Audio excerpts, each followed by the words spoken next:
Chapter 6. Gaining Strength. Quote, I don't feel any different now than when I started my fast. I really feel fine, unquote. The young lady who told me this had been without food for 3 days in the opening stages of a fast to lose weight. She had observed no change in her strength. Indeed, she experienced an exhilaration, a lightness almost euphoric in effect.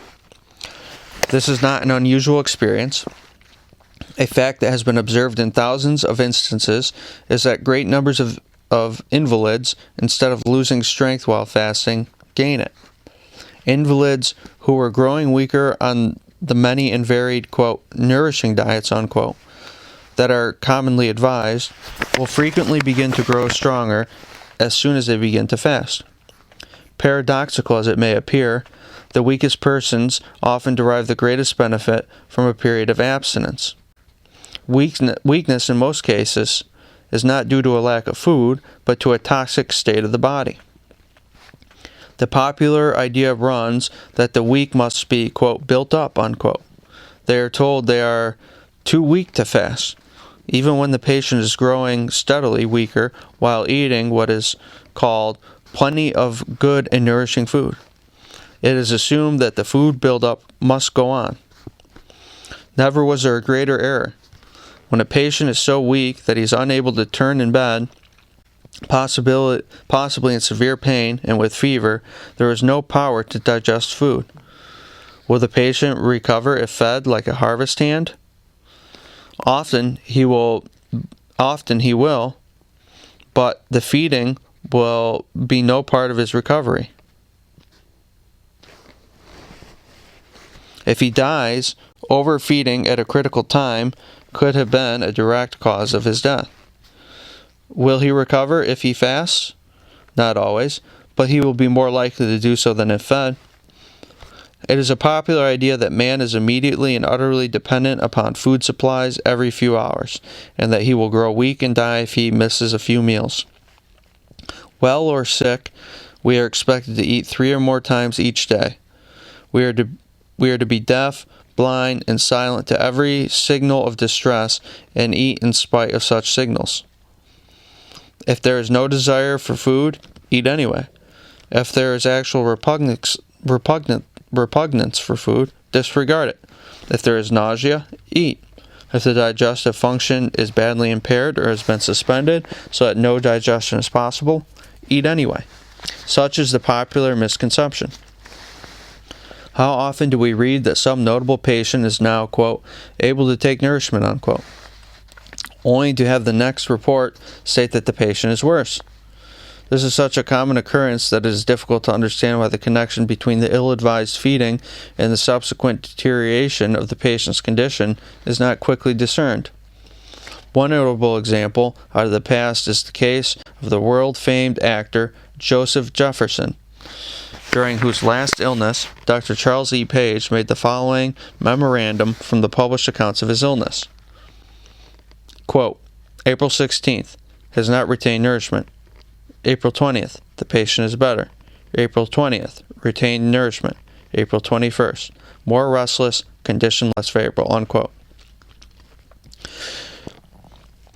Mr. Jefferson had pneumonia, a disease in which it is especially important not to eat. Further, he had suffered with gastritis for several months before developing the pneumonia. His illness was at first described as, quote, attack of indigestion from indiscretion in diet on a visit to a friend, unquote. During the pneumonia, he had no desire for food, and there was no possibility of digesting and assimilating it. But he was fed in spite of these circumstances. Forced feeding, alcohol, and heart stimulants followed. After his death, it was announced that, quote, his age was against him, unquote. Thousands are thus yearly fed into premature graves. Today, as then, do we not read or hear of such cases? It is part of a process that goes on because the world still believes it can eat itself well. Apparently, it is difficult for us to learn anything from such experiences, although they occur daily. Due to the obscurity of most such patients, they do not make headlines Going without food in these cases not only relieves pain, but it rests the heart and relieves the kidneys. Giving digitalis to strengthen the heart and morphine to relieve the pain and discomforts that following injudicious feeding instead of omitting food may kill the patient. The sick man rallies when food is omitted, and he relapses when feeding is prematurely resumed. These definite results should reveal the evil of feeding the acutely sick. It is almost the invariable rule that the seriously acute sufferer gains strength as his symptoms decline through fasting until, by the time there is a natural call for food, his strength is often amazing. It is not rare that we see a patient who has been eating regularly but is too weak to get out of bed gain strength almost from the beginning of a fast, until by the end of a week or 10 days of fasting, he is able to be up and walk around. I have seen patients so weak they would crawl up steps while eating, and I have seen these same patients run up the steps after a few days of fasting. During the closing years of the last century and the early years of this, many fasters seem to have tried to ascertain how much work they could get out of their body while abstaining from food.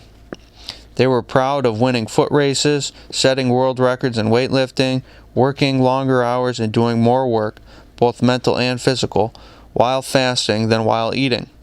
Some of them kept late hours. Tanner ran a race with a reporter. Gilman Lowe set several world records in lifting. McFadden lifted weights while fasting.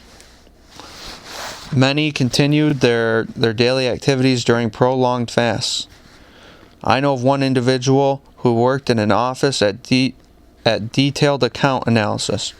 He reported that his mind was keener and his mental reactions appeared to him to not only be sharper but quicker during fasting periods.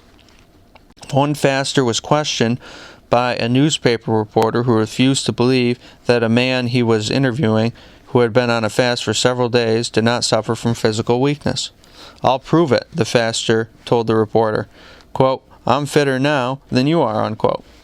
The reporter asked him if this were a challenge.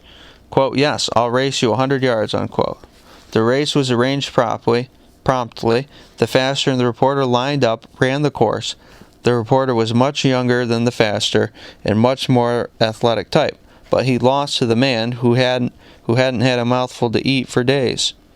Another man, who had vast experience in the fast, had this to say to me, quote, "The brain becomes wonderfully clear, the body grows into a recognition of its own power, languor, disinclination to mental and physical work disappears, and one enters upon his daily duties with a vim and energy and delight that betokens the possession of perfect and abounding health, which is every man's birthright," unquote. Of course, the faster must at all times heed the instructions of the supervisor guiding the fast. This is above all true with the physically weak individuals whose reserve strength may be below that of the average normal healthy person. In all cases, when the fast supervisor instructs that the fast be broken, this order must be heeded immediately. There are cases in which the fast is broken only after 2 or 3 days. Fine, if this is what the expert orders, break it. As in all other human activities, wisdom, caution, and common sense must guide our actions. But in most cases, the fast, under proper guidance, continued for the proper duration in relation to the individual physical needs and requirements, will leave the faster stronger rather than weaker in his general physical and mental capabilities and responses.